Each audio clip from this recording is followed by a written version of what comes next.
El Museo Británico y Stonehenge. Un viaje a las reliquias más fascinantes de la antigüedad. Documental histórico.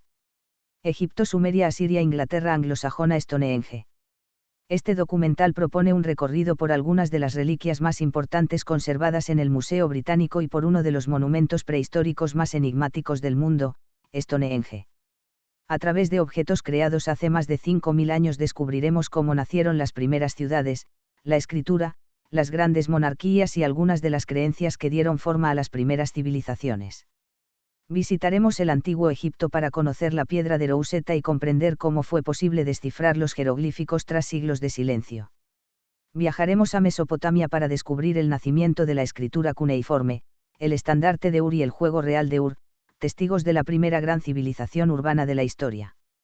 Continuaremos nuestro recorrido por el poderoso imperio asirio, donde los enormes lamassu, los obeliscos reales y los relieves de los Apkayu muestran cómo el arte fue utilizado para expresar el poder de los reyes y proteger simbólicamente sus palacios. También conoceremos el extraordinario casco de Suttonju, una de las obras maestras de la Inglaterra anglosajona, antes de finalizar el viaje frente a Stonehenge, un monumento cuya construcción continúa despertando preguntas 5.000 años después. A lo largo de este documental distinguiremos cuidadosamente entre los hechos demostrados por la arqueología y las hipótesis que aún siguen siendo objeto de investigación. Allí donde exista un misterio, lo abordaremos desde el conocimiento científico disponible, mostrando cómo los descubrimientos arqueológicos continúan modificando nuestra comprensión del pasado. Porque la historia no solo trata de contemplar objetos antiguos. Cada piedra, cada tablilla de arcilla y cada inscripción constituyen el testimonio de personas que vivieron miles de años antes que nosotros y que, sin saberlo, sentaron las bases del mundo moderno. Capítulo 1. Introducción, un viaje al origen de la civilización. La historia de la humanidad no comenzó con los grandes imperios ni con los monumentos de piedra. Comenzó mucho antes, cuando nuestros antepasados descubrieron cómo organizarse en comunidades, cultivar la tierra, construir ciudades y dejar constancia de sus ideas para las generaciones futuras. Durante miles de años, innumerables civilizaciones surgieron, prosperaron y desaparecieron. Algunas dejaron enormes templos que todavía desafían el paso del tiempo, otras escribieron leyes que sentaron las bases de la sociedad organizada, y algunas levantaron monumentos cuya finalidad continúa siendo objeto de debate entre los investigadores. Lo extraordinario es que muchas de esas huellas del pasado han sobrevivido hasta nuestros días. Hoy, miles de años después de haber sido creadas, algunas de las piezas arqueológicas más importantes del planeta pueden contemplarse en un mismo lugar.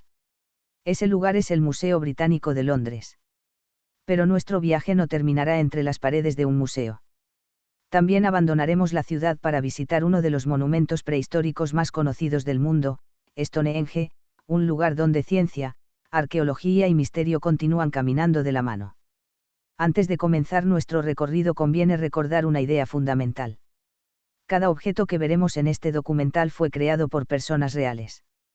Personas que trabajaban, comerciaban, luchaban, construían ciudades, educaban a sus hijos y trataban de comprender el mundo que les rodeaba. A menudo pensamos en las civilizaciones antiguas como algo lejano y casi legendario. Sin embargo, los sumerios, los egipcios o los asirios compartían muchas de nuestras mismas inquietudes. Querían dejar un legado. Querían proteger a sus familias.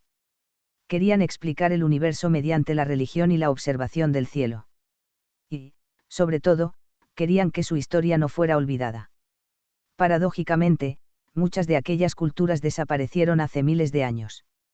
Sus ciudades quedaron enterradas bajo la arena del desierto o cubiertas por la vegetación. Sus idiomas dejaron de hablarse. Sus dioses fueron olvidados. Y sus monumentos terminaron convertidos en ruinas. Durante siglos nadie supo quién había construido muchas de aquellas obras. Algunas incluso dieron origen a leyendas sobre gigantes, civilizaciones perdidas o conocimientos sobrenaturales.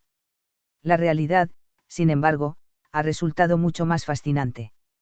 Gracias a la arqueología moderna, sabemos que detrás de aquellas construcciones existían sociedades extraordinariamente organizadas, capaces de desarrollar ingeniería, matemáticas, astronomía, escritura y complejos sistemas políticos mucho antes de la aparición del mundo clásico. Cada excavación realizada durante los últimos 200 años ha permitido reconstruir una parte de esa historia perdida. Templos enterrados durante milenios han vuelto a ver la luz. Miles de tablillas de arcilla han revelado cómo nacieron la escritura y la administración. Momias perfectamente conservadas han permitido conocer enfermedades, técnicas médicas e incluso la alimentación de personas fallecidas hace más de 3000 años. Los análisis de ADN han transformado nuestro conocimiento sobre las migraciones prehistóricas. Y tecnologías como el escáner láser, la tomografía computarizada o la fotografía multiespectral continúan proporcionando información que habría resultado impensable para los primeros arqueólogos. Por ese motivo, este documental seguirá un criterio muy claro. Cada vez que exista una explicación respaldada por pruebas arqueológicas, será esa la que presentaremos. Cuando aparezcan teorías alternativas o leyendas populares, las mencionaremos únicamente para explicar por qué surgieron y qué evidencias existen a favor o en contra de ellas. El misterio forma parte del atractivo de la historia. Pero el verdadero protagonista será siempre el conocimiento científico. Nuestro recorrido comenzará en uno de los museos más importantes del planeta. Un edificio que alberga millones de objetos procedentes de todos los continentes y que permite recorrer más de 2 millones de años de historia humana en unas pocas horas. Allí conoceremos el nacimiento de la escritura en la antigua Sumeria. Descifraremos el secreto de los jeroglíficos egipcios gracias a la piedra de Rosetta. Contemplaremos las impresionantes esculturas del Imperio Asirio, guardianas de antiguos palacios reales. Descubriremos el extraordinario casco de Sutton Hoo, testimonio del pasado anglosajón de Inglaterra. Y finalmente viajaremos hasta Stonehenge, donde enormes bloques de piedra levantados hace 5000 años siguen planteando preguntas para las que todavía no existe una respuesta definitiva. Nuestro viaje comienza ahora. Detrás de estas columnas neoclásicas se conservan algunos de los mayores tesoros arqueológicos jamás descubiertos. Cada sala del museo representa un capítulo distinto de la historia de la humanidad. Nuestro viaje comienza cruzando estas puertas. Capítulo 2. El Museo Británico, un museo donde se conserva la historia del mundo. Al cruzar las puertas del Museo Británico no solo entramos en uno de los edificios más visitados de Londres. Entramos en un lugar donde 5000 años de historia conviven bajo un mismo techo. 2.1 El nacimiento de un museo universal. Cuando el Museo Británico abrió sus puertas al público el 15 de enero de 1759, se convirtió en el primer gran museo nacional gratuito del mundo. Su creación fue posible gracias al médico y coleccionista Sir Hans Sloane, quien durante toda su vida reunió decenas de miles de libros, fósiles, plantas, monedas y objetos procedentes de distintos lugares del planeta. A su muerte, el Parlamento británico adquirió su colección para evitar que fuese dispersada entre distintos compradores privados. Aquella colección inicial, formada por unas 71.000 piezas, constituyó el origen del actual museo. Lo que comenzó como un gabinete de curiosidades acabaría convirtiéndose, con el paso de los siglos, en una de las instituciones culturales más importantes del mundo. Actualmente el Museo Británico conserva cerca de 8 millones de objetos, aunque solo una pequeña parte puede exponerse al público al mismo tiempo. Cada sala representa una época diferente de la historia. Cada vitrina contiene fragmentos de civilizaciones desaparecidas. Y cada objeto ayuda a reconstruir una parte del enorme rompecabezas que constituye nuestro pasado. 2.2 Un viaje alrededor del mundo sin salir de Londres. El edificio actual impresiona por sus dimensiones. Su espectacular patio central, cubierto por una inmensa estructura de vidrio y acero inaugurada en el año 2000, conecta las principales galerías del museo y actúa como punto de partida para un viaje que abarca miles de kilómetros y miles de años de historia. En apenas unos minutos el visitante puede pasar de las salas dedicadas al antiguo Egipto a las galerías de Mesopotamia. Después recorrer la Grecia clásica. Más tarde contemplar esculturas romanas. Y terminar observando objetos procedentes de África, Asia, Oceanía o América. Pocos lugares permiten comprender con tanta claridad cómo evolucionaron simultáneamente distintas civilizaciones. Mientras los egipcios construían pirámides a orillas del Nilo, los sumerios desarrollaban la escritura entre los ríos Tigris y Éufrates. Siglos después, el poderoso imperio asirio dominaría Oriente Próximo. Más tarde aparecerían Grecia y Roma. Todas esas culturas convivieron en diferentes momentos de la historia y muchas de sus obras maestras se encuentran hoy reunidas en estas galerías. 2.3 ¿Cómo llegaron estas reliquias a Londres? Es una de las preguntas que más se repite entre quienes visitan el museo. ¿Cómo es posible que objetos encontrados en Egipto, Irak, Siria o Grecia hayan terminado en Londres? La respuesta no es sencilla. Durante los siglos XVIII y XIX Europa vivió una intensa etapa de exploraciones científicas y arqueológicas.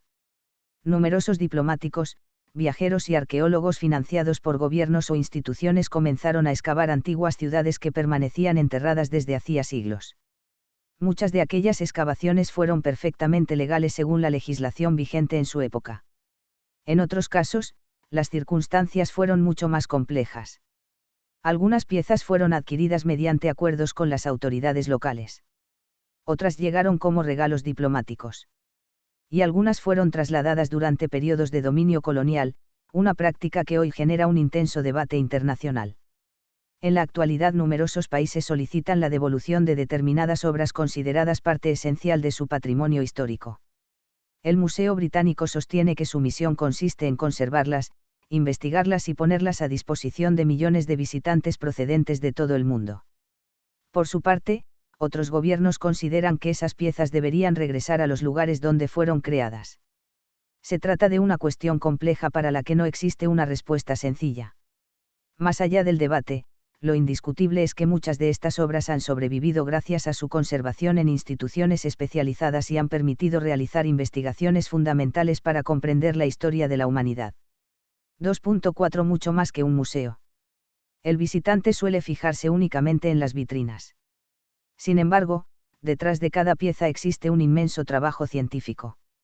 Arqueólogos, restauradores, historiadores, lingüistas, químicos, geólogos e ingenieros colaboran diariamente para estudiar y conservar estos objetos. Las técnicas utilizadas han evolucionado enormemente durante las últimas décadas. Hoy es posible analizar el interior de una momia mediante tomografía computarizada sin desenvolver sus vendas. Los análisis isotópicos permiten conocer el lugar donde nació una persona hace miles de años. La datación por radiocarbono ayuda a establecer la antigüedad de restos orgánicos con una precisión cada vez mayor. Incluso la inteligencia artificial comienza a utilizarse para reconstruir tablillas cuneiformes fragmentadas o completar textos antiguos dañados por el paso del tiempo. La arqueología del siglo XX ya no consiste únicamente en excavar. Consiste en combinar disciplinas científicas muy diferentes para responder preguntas que hace apenas unas décadas parecían imposibles. Cada descubrimiento modifica nuestra comprensión del pasado. Cada nueva tecnología permite formular preguntas distintas. Y, en muchas ocasiones, las respuestas resultan todavía más sorprendentes que las antiguas leyendas. 2.5 Comienza el viaje. La mayoría de los visitantes inicia su recorrido por una de las colecciones más famosas del museo. Allí se conservan estatuas de faraones, sarcófagos, momias y uno de los objetos más importantes de toda la historia de la arqueología. Una sencilla losa de granodiorita negra que permitió resolver un misterio que había permanecido sin respuesta durante más de 1400 años. Gracias a ella fue posible volver a leer la lengua de los antiguos faraones. Su nombre es conocido en todo el mundo. La piedra de Rosetta. Y con ella comienza nuestro viaje por el antiguo Egipto. Capítulo 3. Egipto, la civilización que desafió al tiempo. Durante más de 3000 años, los faraones gobernaron una de las civilizaciones más estables y extraordinarias de la historia. A orillas del río Nilo levantaron templos colosales, construyeron pirámides, desarrollaron avanzados conocimientos de astronomía, medicina y arquitectura, y crearon una escritura que permanecería indescifrable durante más de 14 siglos. Nuestra siguiente parada nos lleva hasta una de las colecciones egipcias más importantes del mundo. Las galerías del Museo Británico albergan miles de objetos procedentes del antiguo Egipto, estatuas de faraones, sarcófagos, papiros, joyas, herramientas, esculturas funerarias y momias. Sin embargo, entre todos esos tesoros hay una pieza que cambió para siempre el conocimiento de esta civilización. Una piedra aparentemente sencilla que permitió devolver la voz a un pueblo que llevaba siglos en silencio. 3.1 La piedra de Rosetta, la llave para descifrar el antiguo Egipto. En julio de 1799, durante la expedición de Napoleón Bonaparte a Egipto, un grupo de soldados franceses realizaba trabajos de fortificación cerca de la ciudad de Rasid, conocida en Europa como Rosetta. Mientras excavaban apareció una gran piedra de granodiorita negra parcialmente rota. Nadie imaginaba que aquel descubrimiento transformaría completamente el estudio del antiguo Egipto. La piedra contenía un decreto promulgado en el año 196 a.C. durante el reinado del faraón Ptolomeo V. Lo extraordinario era que el mismo texto aparecía escrito 3 veces. En la parte superior podían verse los jeroglíficos utilizados por los sacerdotes. En la zona central aparecía la escritura demótica, empleada por la población egipcia en documentos cotidianos. Y en la parte inferior el texto estaba escrito en griego antiguo. Aquello ofrecía una oportunidad única. Los investigadores conocían perfectamente el griego. Si los 3 textos decían lo mismo, quizá fuera posible descifrar el significado de los jeroglíficos. Durante siglos nadie había sido capaz de leer aquella escritura. Cuando el Imperio Romano adoptó el cristianismo y los antiguos templos fueron abandonados, el conocimiento de los jeroglíficos desapareció lentamente. Las últimas personas capaces de leerlos murieron hacia el siglo V de nuestra era. Durante casi 1400 años los monumentos egipcios permanecieron mudos. Los viajeros contemplaban sus inscripciones sin comprender una sola palabra. Algunos pensaban que los jeroglíficos eran simples símbolos mágicos. Otros creían que representaban ideas filosóficas imposibles de traducir. La realidad era muy distinta. En 1822, el lingüista francés Jean-Francois Champollion anunció que había conseguido descifrar el funcionamiento de la escritura jeroglífica. Su trabajo, basado en el estudio comparado de la piedra de Rosetta y otros textos egipcios, demostró que muchos signos representaban sonidos y no únicamente ideas. Fue uno de los mayores logros intelectuales de la historia de la arqueología. Gracias a ese descubrimiento comenzaron a leerse miles de inscripciones repartidas por templos y tumbas. Los nombres de los faraones recuperaron su pronunciación. Los textos religiosos pudieron traducirse. Las biografías de reyes y nobles volvieron a conocerse. Egipto recuperó su propia historia. Hoy la piedra de Rosetta no es solo un objeto arqueológico. Es el símbolo del momento en que una civilización perdida volvió a hablar después de más de un milenio de silencio. 3.2 La puerta falsa de Tasepses. A primera vista puede parecer simplemente una puerta tallada en piedra. Sin embargo, nunca estuvo destinada a abrirse. Se trata de una puerta falsa, uno de los elementos más característicos de las tumbas del reino antiguo. Los antiguos egipcios creían que el espíritu del difunto, conocido como Ka, necesitaba un lugar simbólico por el que pudiera comunicarse con el mundo de los vivos y recibir las ofrendas depositadas por sus familiares. Por ese motivo construían puertas que no conducían a ninguna habitación. Su función era exclusivamente religiosa. La pieza conservada en el Museo Británico perteneció a Tasepses, un importante funcionario que vivió durante la Quinta Dinastía, hace aproximadamente 4500 años. Toda su superficie está cubierta de inscripciones cuidadosamente grabadas. En ellas aparecen los títulos del propietario, fórmulas religiosas y peticiones para garantizar alimento y protección en la otra vida. Para los egipcios, morir no significaba desaparecer. La existencia continuaba en otro plano. Pero para alcanzar esa nueva vida era imprescindible que el cuerpo permaneciera conservado y que el nombre del difunto siguiera siendo recordado. Por eso las inscripciones tenían una importancia enorme. Mientras alguien pudiera pronunciar el nombre de Tasepses, una parte de él continuaría existiendo. Resulta sorprendente pensar que, miles de años después, seguimos pronunciando ese nombre. En cierto modo, el propósito de aquellos sacerdotes continúa cumpliéndose. 3.3 Las momias, ciencia frente al mito. Pocas piezas arqueológicas han generado tantas historias como las momias egipcias. Durante siglos se habló de maldiciones, espíritus vengativos y poderes sobrenaturales. La literatura y el cine alimentaron esas leyendas hasta convertirlas en parte de la cultura popular. Sin embargo, la realidad es mucho más fascinante. La momificación era una compleja técnica desarrollada para conservar el cuerpo después de la muerte. Los egipcios creían que el alma necesitaba reconocer su cuerpo para alcanzar la vida eterna. Si éste desaparecía, también lo hacía la posibilidad de renacer. Los embalsamadores empleaban natrón para eliminar la humedad del cuerpo. Después envolvían cuidadosamente el cadáver con cientos de metros de lino e introducían amuletos protectores entre las vendas. Finalmente colocaban la momia dentro de uno o varios sarcófagos decorados con escenas religiosas. Durante mucho tiempo la única forma de estudiar una momia consistía en desenvolverla. Eso provocó la pérdida irreversible de gran cantidad de información. Hoy la situación es muy diferente. La tomografía computarizada permite observar el interior del cuerpo sin retirar una sola venda. Gracias a estas técnicas sabemos que algunos faraones padecieron artritis, fracturas, infecciones dentales o enfermedades cardiovasculares. Incluso es posible reconstruir sus rostros y conocer su alimentación. La ciencia moderna ha transformado las momias en auténticos archivos biológicos. Cada una conserva información única sobre la salud, la medicina y la vida cotidiana del antiguo Egipto. Lejos de destruir el misterio, estos descubrimientos nos acercan aún más a las personas que vivieron hace miles de años. 3.4 El legado del antiguo Egipto. Al abandonar las salas egipcias resulta inevitable hacerse una pregunta. ¿Cómo pudo una civilización mantenerse durante más de 3000 años? La respuesta probablemente se encuentre en la extraordinaria capacidad de adaptación de los antiguos egipcios.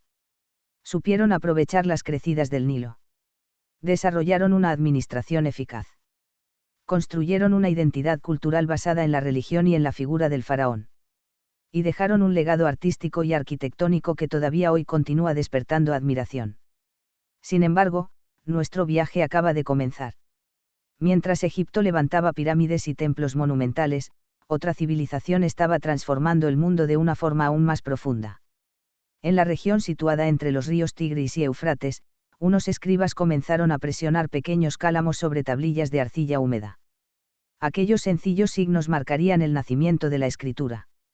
Y con ella comenzaría, por primera vez, la historia escrita de la humanidad.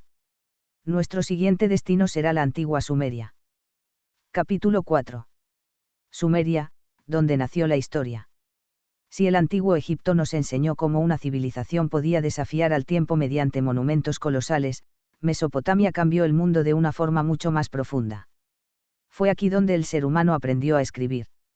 Entre los ríos Tigris y Éufrates, en el territorio que hoy ocupan principalmente Irak y parte de Siria, surgió hace más de 5000 años una cultura que transformaría para siempre la historia de la humanidad. Los griegos llamaron a esta región Mesopotamia, que significa literalmente, la tierra entre ríos. En su extremo sur apareció una civilización formada por ciudades independientes como Ur, Uruk, Lagas, Eridu o Nippur. Aquellas ciudades no solo fueron las primeras grandes urbes del mundo. También fueron el lugar donde nacieron la escritura, la administración, la contabilidad, los primeros códigos legales y gran parte de la organización política que todavía hoy caracteriza a las sociedades modernas. Todo comenzó con un pequeño trozo de arcilla. 4.1 El nacimiento de la escritura.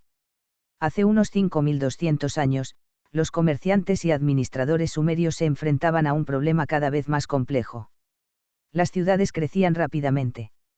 El comercio aumentaba. Los templos administraban enormes cantidades de cereal, ganado, cerveza, lana y aceite. Memorizar toda aquella información comenzaba a ser imposible. La solución fue revolucionaria. Los escribas empezaron a grabar pequeños dibujos sobre tablillas de arcilla húmeda utilizando un cálamo fabricado con caña. Al principio aquellos dibujos eran simples pictogramas. Representaban ovejas, recipientes, campos de cultivo o personas. Sin embargo, con el paso de los siglos evolucionaron hasta convertirse en una escritura completamente nueva. El extremo del cálamo dejaba marcas con forma de cuña. Por ello hoy la conocemos como escritura cuneiforme. Fue la primera escritura plenamente desarrollada de la historia. Gracias a ella la humanidad dejó de depender exclusivamente de la memoria. Por primera vez fue posible conservar información para generaciones futuras. Aquello cambió el mundo. 4.2 Las tablillas de arcilla, los primeros documentos de la humanidad. Cuando pensamos en las primeras escrituras solemos imaginar grandes textos literarios. La realidad era mucho más cotidiana. Las primeras tablillas hablaban de impuestos, de contratos, de intercambios comerciales, de salarios, de préstamos, de cosechas y de inventarios. Podrían compararse con los actuales documentos administrativos de cualquier ayuntamiento o empresa. Los escribas anotaban cuántos sacos de cebada había recibido un templo, cuántas ovejas pertenecían a un determinado rebaño, cuánto debía cobrar un trabajador, o qué cantidad de cerveza correspondía repartir entre los obreros. Gracias a estas pequeñas tablillas conocemos aspectos sorprendentemente precisos de la vida cotidiana hace 5.000 años. Sabemos cuánto cobraban algunos trabajadores. Qué alimentos consumían. Cómo organizaban los cultivos. Qué mercancías importaban desde lugares situados a cientos de kilómetros. Incluso conocemos los nombres de miles de personas completamente anónimas que, sin saberlo, quedaron registradas para siempre en la historia. Lo más extraordinario es el propio material. La arcilla parecía frágil.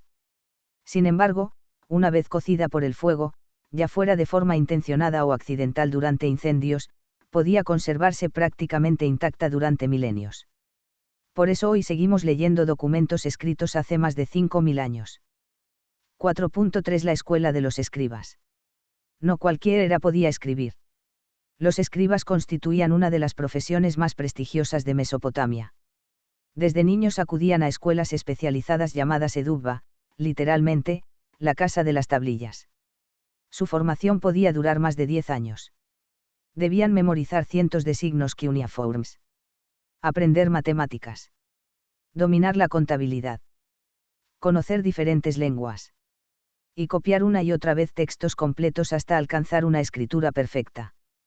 Muchos de los ejercicios conservados muestran exactamente los mismos errores que cometería hoy cualquier estudiante. Algunos alumnos escribían signos torcidos.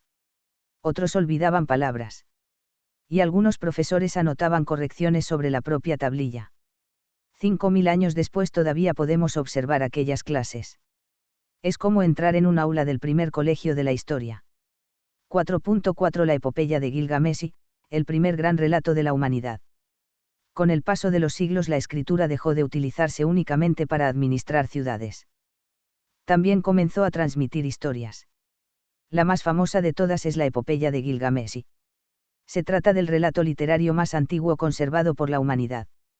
Narra las aventuras del rey Gilgamesh y de Uruk y de su compañero Enkidu. Juntos luchan contra monstruos, desafían a los dioses y emprenden un viaje en busca de la inmortalidad. Pero el verdadero tema de la obra no es la aventura. Es la condición humana. La amistad. La muerte. El paso del tiempo. Y la búsqueda del sentido de la existencia. Uno de los episodios más sorprendentes describe un enorme diluvio enviado por los dioses para destruir a la humanidad. El héroe Utnapishtim construye una embarcación donde salva a su familia y a diferentes animales. Muchos investigadores observaron hace tiempo las semejanzas entre este relato y la historia bíblica del Arca de Noé. Hoy sabemos que ambas tradiciones probablemente proceden de antiguas narraciones transmitidas durante siglos en Oriente Próximo. La tablilla conservada en el Museo Británico constituye una de las piezas literarias más importantes del planeta. 4.5 El estandarte de Ur. Entre todas las obras maestras de Sumeria pocas resultan tan fascinantes como el llamado estandarte de Ur. Fue descubierto en la década de 1920 por el arqueólogo británico Leonard Woolley durante las excavaciones de las tumbas reales de Ur. Su nombre resulta engañoso. En realidad nadie sabe cuál era su función. Quizás se tratara de una caja ceremonial. Un instrumento musical. O parte del mobiliario de un carro. Lo verdaderamente importante son las escenas representadas sobre su superficie. Un lado muestra una ciudad en paz. Los campesinos transportan alimentos. Los animales son conducidos ante el rey. Los músicos participan en un gran banquete. El otro lado representa la guerra. Carros de combate. Prisioneros. Soldados organizados. Y el rey dominando la escena desde una posición superior. En apenas unos centímetros aparece resumida toda la organización política y social de una de las primeras civilizaciones urbanas del mundo. 4.6 El juego real de Ur. Hace aproximadamente 4.600 años alguien fabricó un elegante tablero decorado con conchas, lapislázuli y piedra caliza. Aquella persona probablemente jamás imaginó que su juego seguiría siendo conocido miles de años después. El llamado juego real de Ur es uno de los juegos de mesa más antiguos conservados. Durante mucho tiempo nadie conocía sus reglas. Hasta que el investigador británico Irving Finkel consiguió reconstruirlas gracias al estudio de una tablilla cuneiforme escrita siglos después. Sorprendentemente, el juego continúa siendo perfectamente jugable. Al observar este tablero resulta inevitable recordar que, aunque las civilizaciones cambien, algunas costumbres permanecen. Hace 4000 años las personas también disfrutaban reuniéndose para jugar, conversar y competir. Quizá esa sea una de las mayores enseñanzas de la arqueología. Cuanto más aprendemos sobre nuestros antepasados, más descubrimos cuánto nos parecemos a ellos. 4.7 de Sumara Asiria. Mientras las ciudades sumerias iban desapareciendo o eran absorbidas por nuevos imperios, la herencia de Mesopotamia no se perdió. La escritura cuneiforme siguió utilizándose durante más de 3000 años.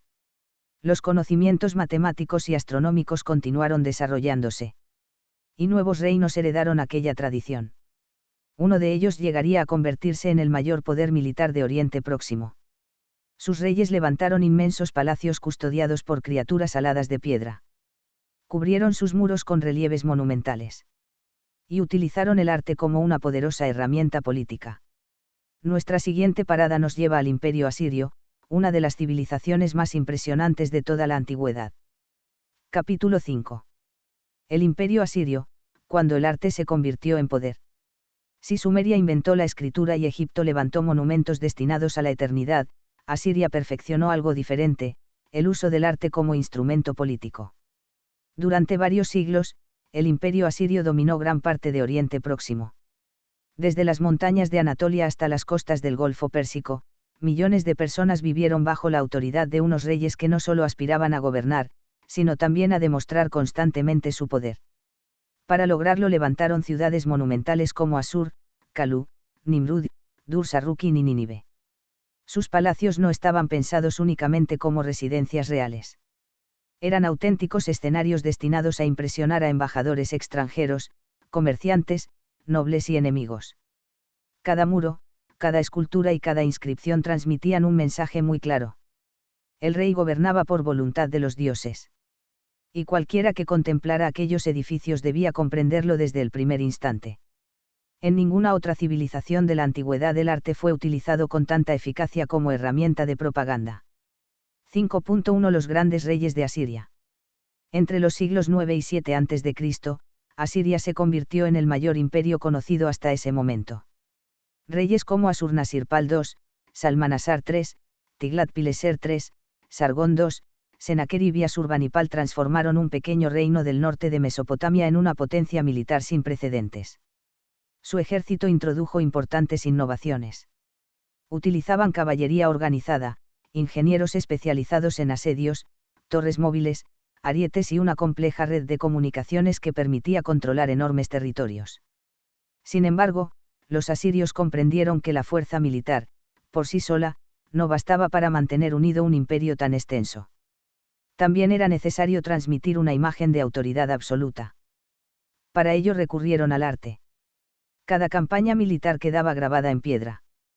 Cada victoria era inmortalizada mediante relieves cuidadosamente esculpidos. Cada rey dejaba constancia escrita de sus conquistas para las generaciones futuras. Gracias a ello, hoy conocemos muchos de los acontecimientos políticos de aquella época con un detalle extraordinario. 5.2 El obelisco blanco. El obelisco blanco es una de las primeras grandes obras monumentales del arte asirio. Tallado en piedra caliza hace casi 3000 años, presenta numerosas escenas distribuidas en registros horizontales. En ellas aparecen ceremonias religiosas, campañas militares, animales, actividades de caza y escenas de la vida cotidiana. A diferencia de los obeliscos egipcios, cuya superficie suele estar cubierta principalmente por inscripciones, los asirios utilizaron este tipo de monumentos como auténticos relatos visuales. Cada imagen reforzaba la autoridad del soberano y mostraba el orden que debía existir dentro del reino. Los investigadores consideran que probablemente fue erigido durante el reinado de Asurnasirpal o, según otras interpretaciones, durante los primeros momentos de la expansión del imperio asirio. 5.3 El obelisco negro de Salmanasar III. Si existe una pieza capaz de resumir la política exterior del imperio asirio, esa es el obelisco negro. Fue levantado hacia el año 825 a.C. por orden del rey Salmanasar III para conmemorar sus campañas militares y los tributos recibidos de diferentes pueblos sometidos. Su superficie está cubierta por 20 escenas distribuidas en 5 registros. En ellas aparecen embajadores extranjeros entregando oro, plata, marfil, animales exóticos y otros valiosos presentes al soberano asirio. Entre todas las imágenes destaca una especialmente conocida. Representa al rey Jehú de Israel, o a su embajada, inclinándose ante Salmanasar III. Es la representación más antigua conocida de un personaje mencionado en la Biblia. Por ello el obelisco negro posee un enorme valor tanto para la arqueología como para la historia del Antiguo Oriente Próximo. No se trata únicamente de una obra artística. Es también un documento histórico cuidadosamente diseñado para mostrar que los pueblos vecinos reconocían la supremacía del rey de Asiria. 5.4 La estela de Asurnasirpal II. Foto 5.4 Asurnasirpal II fue uno de los monarcas más importantes del imperio asirio. Durante su reinado trasladó la capital a Kalú, la actual Nimrud, donde emprendió un ambicioso programa de construcción. La estela conservada en el Museo Británico lo representa sosteniendo diversos atributos reales mientras una larga inscripción resume sus títulos, conquistas y logros políticos. Para nosotros puede parecer una simple escultura. Para los asirios constituía una declaración pública de legitimidad. El mensaje era claro. El rey gobernaba porque los dioses así lo habían decidido. Y cualquier desafío contra su autoridad equivalía a enfrentarse al orden establecido por las divinidades. 5.5 El dios Nabu y el conocimiento. Entre todas las divinidades del panteón mesopotámico existía una especialmente relacionada con la escritura. Su nombre era Nabu. Era el dios de la sabiduría, del conocimiento y de los escribas. Resulta apropiado encontrar su imagen precisamente en una civilización que heredó y perfeccionó la escritura cuneiforme nacida siglos antes en Sumeria. Los reyes asirios concedían enorme importancia a los escribas. Ellos registraban campañas militares, redactaban tratados, copiaban textos religiosos y administraban el inmenso aparato burocrático del imperio. Sin ellos, el gobierno habría resultado imposible. La estatua dedicada a Nabu simboliza precisamente esa unión entre poder político y conocimiento. 5.6 Un imperio grabado en piedra. Al recorrer las salas dedicadas al imperio asirio se percibe inmediatamente una diferencia respecto a Egipto o Sumeria. Aquí casi todo gira alrededor del rey. Los monumentos no solo muestran escenas religiosas. También representan victorias militares, ceremonias oficiales, embajadas extranjeras y grandes proyectos arquitectónicos. Cada relieve constituye un mensaje político.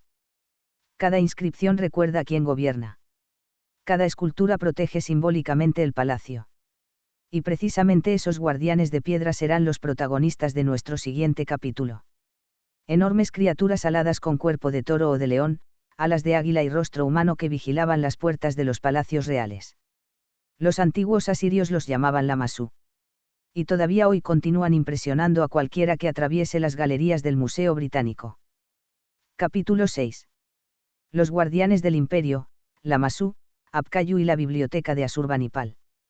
Al atravesar las puertas de un palacio asirio, el visitante no solo entraba en la residencia del rey. También penetraba en un espacio sagrado, protegido por seres sobrenaturales cuya misión era mantener alejadas las fuerzas del caos. A diferencia de Egipto, donde la religión se manifestaba principalmente en templos y tumbas, los asirios integraron sus creencias en la arquitectura de sus palacios. Las enormes esculturas colocadas en las entradas no eran simples adornos. Cada una tenía una función precisa. Debían proteger al rey. Alejar a los malos espíritus. Impresionar a los visitantes. Y recordar que el soberano gobernaba bajo la protección de los dioses. Muchas de estas esculturas permanecieron enterradas durante más de 2500 años. Hoy pueden contemplarse en el Museo Británico, donde continúan produciendo el mismo efecto que provocaban en la antigüedad, asombro.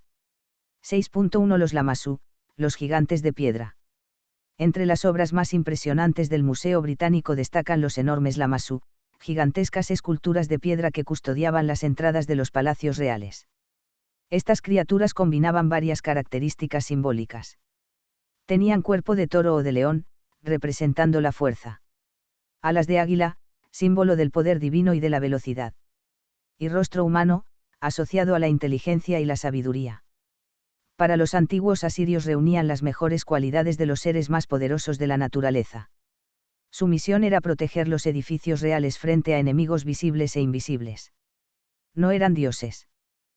Tampoco simples esculturas. Eran espíritus protectores vinculados directamente al poder del rey. Una curiosidad llama inmediatamente la atención. Si observamos el Lamassu desde el frente parece permanecer completamente inmóvil. Sin embargo, al contemplarlo desde un lateral parece estar caminando. Esto se debe a que los escultores le dieron 5 patas. Desde delante solo se aprecian 2 patas firmemente apoyadas. Desde el lateral aparecen 4 patas en movimiento. No se trata de un error. Es una extraordinaria solución artística para representar estabilidad y movimiento al mismo tiempo. Hace casi 3000 años los artistas asirios ya dominaban recursos visuales sorprendentemente sofisticados.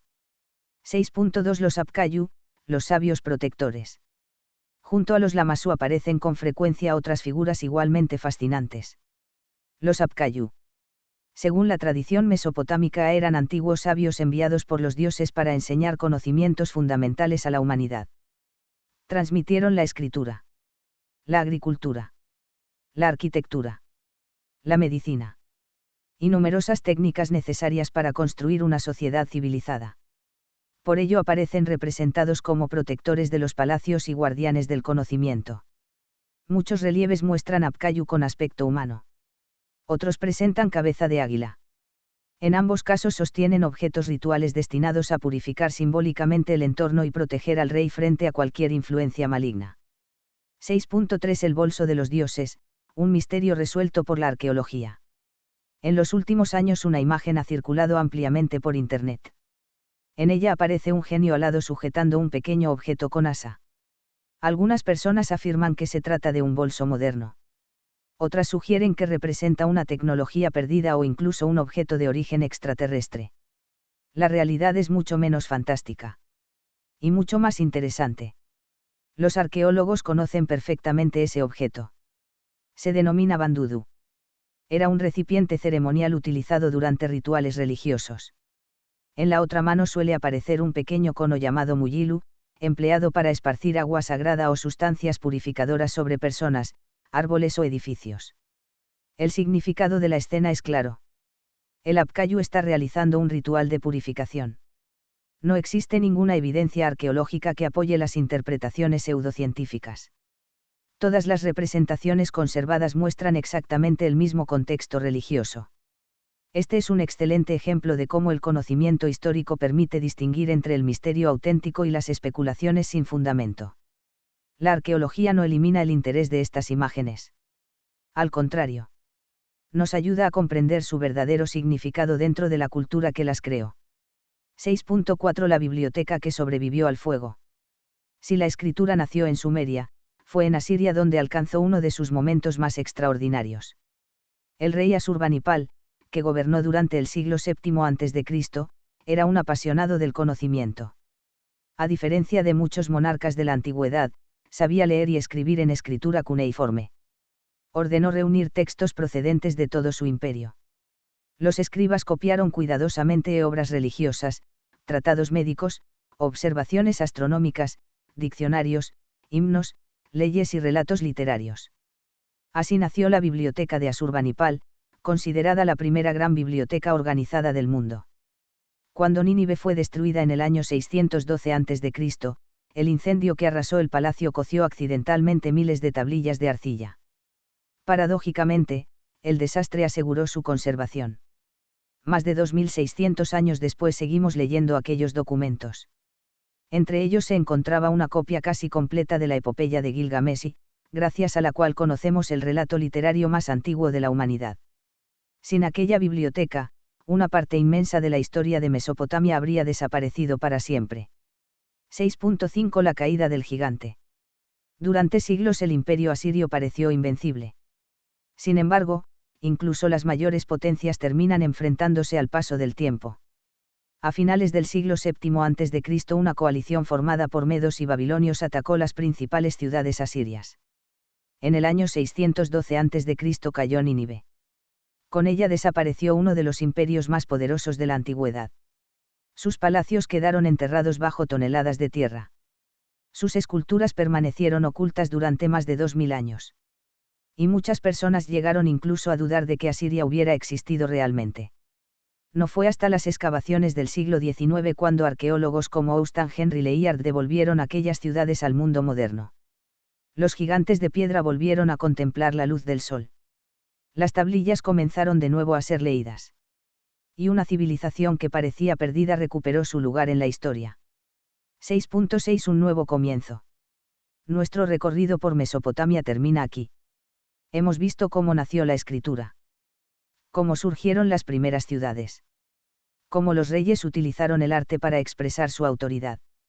Y cómo miles de tablillas de arcilla permitieron conservar parte de la memoria de la humanidad.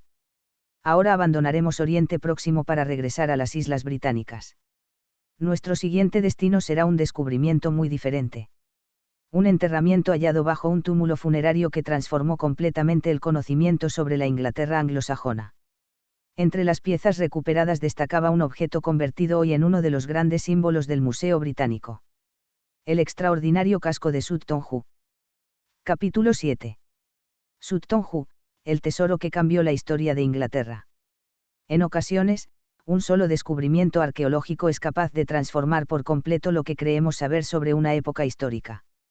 Eso fue exactamente lo que ocurrió en el verano de 1939, cuando un grupo de arqueólogos comenzó a excavar un conjunto de misteriosos montículos en una tranquila finca del este de Inglaterra. Mientras Egipto levantaba templos monumentales y Mesopotamia desarrollaba la escritura, Europa seguía un camino muy diferente. Tras la caída del Imperio Romano en Occidente, durante siglos la historia europea quedó envuelta en un periodo que tradicionalmente se denominó Edad Oscura. Se pensaba que había sido una época marcada por el aislamiento, la pobreza y la desaparición de gran parte del conocimiento antiguo. Sin embargo, la arqueología moderna ha demostrado que aquella imagen era incompleta. Uno de los descubrimientos responsables de cambiar esa visión fue el realizado en Sutton Hoo, un yacimiento situado en el condado inglés de Suffolk. Lo que allí apareció permitió comprender que la Inglaterra anglosajona mantenía contactos comerciales con gran parte de Europa y poseía una cultura mucho más sofisticada de lo que durante siglos se había imaginado. 7.1 El descubrimiento de Sutton Hoo. Foto 7.1. La historia comenzó gracias a una mujer llamada Edith Pretty, propietaria de una extensa finca atravesada por varios montículos de tierra. Aquellos túmulos siempre habían despertado curiosidad entre los habitantes de la zona. Algunos creían que ocultaban antiguos tesoros. Otros pensaban que se trataba simplemente de accidentes naturales. En 1938, Edith Pretty decidió contratar al arqueólogo autodidacta Basil Brown para investigar su origen. Lo que comenzó como una excavación aparentemente rutinaria terminó convirtiéndose en uno de los descubrimientos arqueológicos más importantes del siglo XX. Bajo uno de aquellos montículos apareció la huella perfectamente conservada de un enorme barco de madera de casi 27 metros de longitud. La madera había desaparecido hacía siglos. Sin embargo, la tierra conservaba con extraordinaria precisión la forma del casco y la posición de miles de remaches de hierro. Era evidente que aquel barco había sido utilizado como tumba. Pero aún quedaba la mayor sorpresa. En su interior apareció un extraordinario conjunto de objetos de lujo que demostraban que el difunto había pertenecido a la más alta nobleza anglosajona. 7.2 El casco de Sutton Hoo. Entre todos los objetos encontrados había uno que se convertiría en el símbolo del descubrimiento. El extraordinario casco de Sutton Hoo. Cuando fue hallado no aparecía completo. Se encontraba fragmentado en cientos de piezas aplastadas por el peso de la tierra. Durante años los restauradores trabajaron pacientemente para reconstruirlo. El resultado es una de las obras maestras de la orfebrería altomedieval.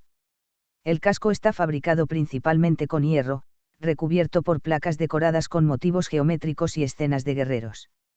Su máscara facial resulta especialmente llamativa. Las cejas forman el cuerpo de un dragón cuyas alas se extienden sobre el rostro, mientras que el hocico del animal constituye la nariz del guerrero. Esta extraordinaria combinación demuestra el elevado nivel artístico alcanzado por los artesanos anglosajones. 7.3 ¿Quién fue enterrado en Sutton Hoo? Una de las preguntas más fascinantes sigue sin tener una respuesta definitiva.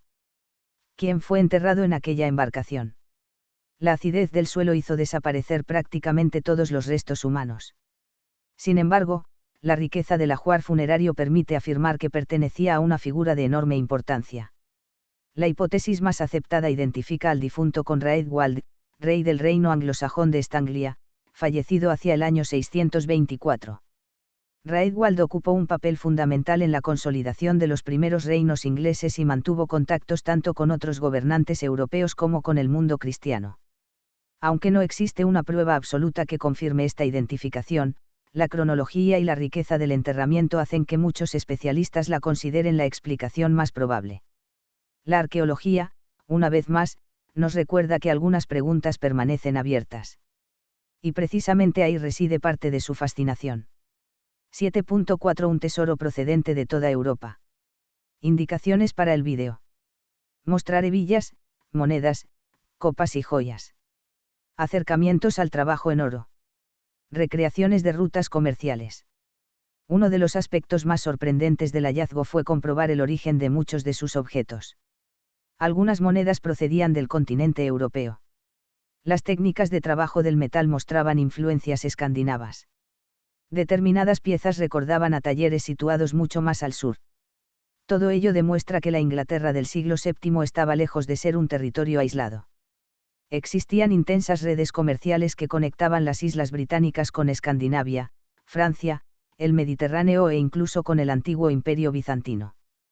Cada objeto encontrado en Suttonhoo constituye una prueba de aquellas relaciones internacionales. Lejos de representar una época de decadencia, la arqueología revela un mundo dinámico, abierto al intercambio cultural y tecnológicamente muy avanzado. 7.5 El legado de Suttonhoo. Actualmente, el casco y la mayor parte del tesoro de Suttonhoo se conservan en el Museo Británico. Millones de visitantes contemplan cada año estas piezas sin imaginar que estuvieron a punto de desaparecer para siempre bajo la tierra. Su descubrimiento cambió profundamente el conocimiento de la historia inglesa. Demostró que los anglosajones eran excelentes artesanos. Que mantenían contactos con numerosas regiones de Europa. Y que sus élites poseían un nivel de riqueza y sofisticación comparable al de otras grandes culturas de su tiempo. En cierto modo, Suttonhoo representa el puente entre el mundo antiguo y la Europa medieval. Es el último gran capítulo de nuestro recorrido por las galerías del Museo Británico. Pero aún nos queda un destino. Un lugar construido mucho antes que los faraones de Egipto. Mucho antes de que existiera la escritura cuneiforme. Mucho antes de que surgieran Asiria o los reinos anglosajones. Un monumento levantado hace aproximadamente 5.000 años que continúa planteando preguntas para las que la ciencia todavía busca respuestas. Nuestro viaje abandona ahora las salas del museo. Nos dirigimos hacia la llanura de Salisbury. Nos dirigimos a Stonehenge. Capítulo 8. Stonehenge, el gran misterio de la prehistoria. Cuando los primeros rayos del sol atraviesan el horizonte durante el solsticio de verano, iluminan el centro de Stonehenge exactamente igual que hace aproximadamente 5.000 años. Ningún rey dejó grabado su nombre. Ningún pueblo escribió por qué fue construido. Ningún texto antiguo explica quién levantó estas piedras. Sin embargo, el monumento sigue allí, desafiando al tiempo y convirtiéndose en uno de los mayores enigmas de la arqueología. Después de recorrer las galerías del Museo Británico ha llegado el momento de abandonar Londres. Nuestro destino se encuentra a unos 140 kilómetros al oeste de la capital, en la extensa llanura de Salisbury.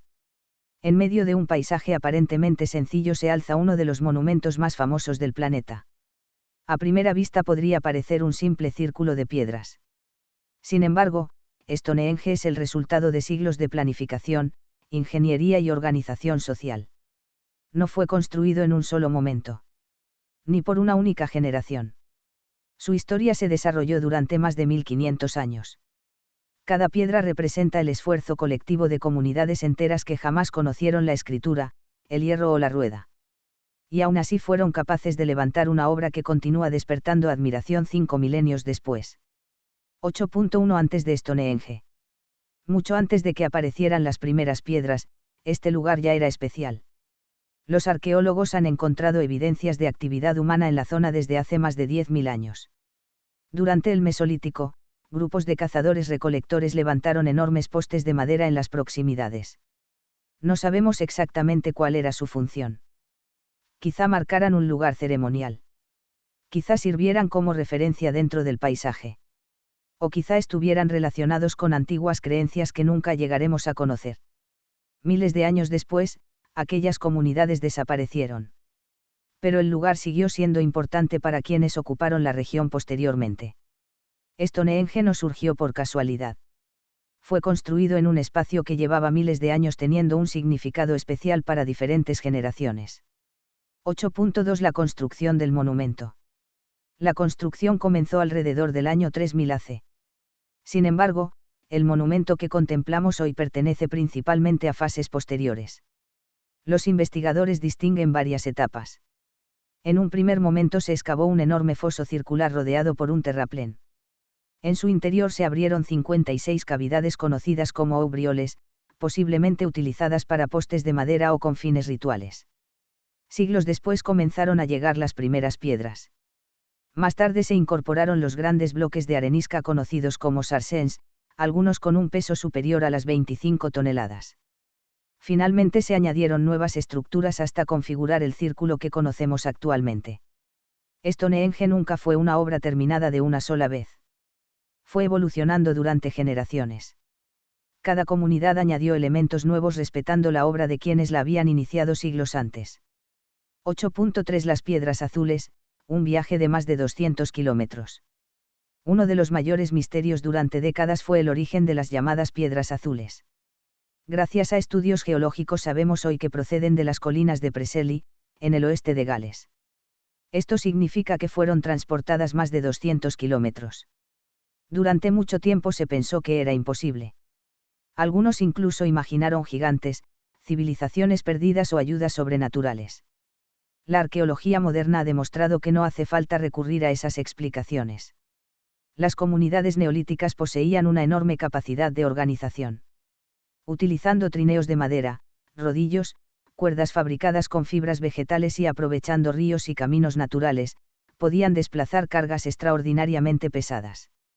El proceso habría requerido cientos de personas trabajando de forma coordinada. No era sencillo. Pero sí perfectamente posible. 8.4 Cómo levantaron piedras de 25 toneladas. Una vez transportadas, quedaba el mayor desafío. Cómo colocar enormes bloques de piedra en posición vertical. Las excavaciones arqueológicas y diversos experimentos realizados durante las últimas décadas ofrecen una explicación bastante convincente. Primero se excavaba un profundo hoyo. Después la piedra era arrastrada hasta situarla junto al borde. Mediante cuerdas y grandes estructuras de madera se elevaba lentamente mientras decenas o incluso cientos de personas tiraban al mismo tiempo. Finalmente se rellenaba el hoyo con piedras y tierra para asegurar su estabilidad. Los dinteles horizontales se colocaban utilizando rampas de tierra y sistemas de palancas. Además, los constructores tallaron uniones similares a las utilizadas actualmente en carpintería. Los bloques presentan espigas y cavidades que impiden su desplazamiento. Resulta extraordinario comprobar que hace más de 4000 años aquellos ingenieros ya aplicaban principios constructivos extremadamente sofisticados. 8.5 El Observatorio del Sol. Cada año, durante el solsticio de verano, miles de personas se reúnen en Stonehenge para contemplar un fenómeno conocido desde la prehistoria. El Sol se hila exactamente alineado con el eje principal del monumento y con la llamada Hillstone.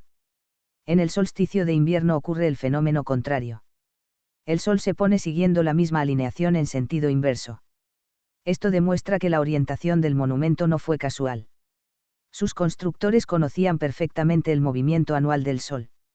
No significa necesariamente que Stonehenge fuera un observatorio astronómico en el sentido moderno. Pero sí confirma que los ciclos solares desempeñaban un papel esencial dentro de sus creencias y ceremonias. Probablemente estas fechas marcaban momentos importantes relacionados con la agricultura, la religión y la organización del calendario. 8.6 Templo, cementerio o lugar de reunión. Durante siglos surgieron todo tipo de teorías. Algunos pensaban que Stonehenge había sido construido por los druidas. Hoy sabemos que esa idea es imposible. Los druidas aparecieron más de 2000 años después. Otros imaginaron un templo dedicado al sol. Un observatorio astronómico. Un centro de curación. O incluso una construcción realizada por visitantes extraterrestres. La evidencia arqueológica ofrece una imagen mucho más compleja. Stonehenge fue utilizado como cementerio, ya que se han encontrado numerosas cremaciones humanas. También fue un importante centro ceremonial. Y probablemente constituyó un lugar de reunión para comunidades procedentes de distintas regiones de Gran Bretaña. Lo más probable es que cumpliera varias funciones a lo largo de su larga historia. No existe una única respuesta. Y precisamente esa complejidad convierte Stonehenge en un lugar tan fascinante. 8.7 Lo que la ciencia todavía no sabe. A pesar de los enormes avances realizados por la arqueología durante el último siglo, todavía quedan numerosas preguntas abiertas. No conocemos el nombre que recibió el monumento en la antigüedad. Ignoramos qué lengua hablaban exactamente sus constructores. No sabemos cuáles eran todos los rituales celebrados en este lugar. Tampoco conocemos con precisión cómo se organizó el trabajo durante tantos siglos. Y quizá nunca lleguemos a saberlo. Pero esa incertidumbre no disminuye el valor del monumento. Al contrario. Nos recuerda que la historia siempre está incompleta. Cada generación formula nuevas preguntas. Cada excavación aporta nuevos datos. Y cada descubrimiento modifica ligeramente nuestra comprensión del pasado. Stonehenge no es un misterio porque la ciencia haya fracasado. Es un misterio porque todavía seguimos aprendiendo. Y probablemente continuaremos haciéndolo durante muchas décadas. 8.8 El final del viaje. Mientras cae la noche sobre la llanura de Salisbury, nuestro recorrido llega a su fin. Hemos viajado desde las orillas del Nilo hasta las ciudades de Mesopotamia. Hemos conocido el nacimiento de la escritura. La grandeza de Egipto. El poder del imperio asirio. El tesoro de Sut-Tonju. Y finalmente hemos regresado a un tiempo anterior a todas esas civilizaciones para contemplar uno de los monumentos prehistóricos más extraordinarios del planeta. Cada objeto observado durante este viaje tiene algo en común. Todos fueron creados por seres humanos. No por gigantes. No por civilizaciones perdidas. No por visitantes de otros mundos. Fueron hombres y mujeres quienes, con los conocimientos de su época, construyeron monumentos, escribieron textos, levantaron ciudades y desarrollaron culturas capaces de sobrevivir miles de años. Ese es, quizá, el mayor misterio de todos. La extraordinaria capacidad del ser humano para crear obras que trascienden el tiempo y siguen despertando nuestra admiración 5000 años después. Porque la historia no es únicamente el estudio del pasado. Es el espejo que nos permite comprender quiénes somos y hasta dónde puede llegar la creatividad humana cuando conocimiento, cooperación e imaginación trabajan juntos.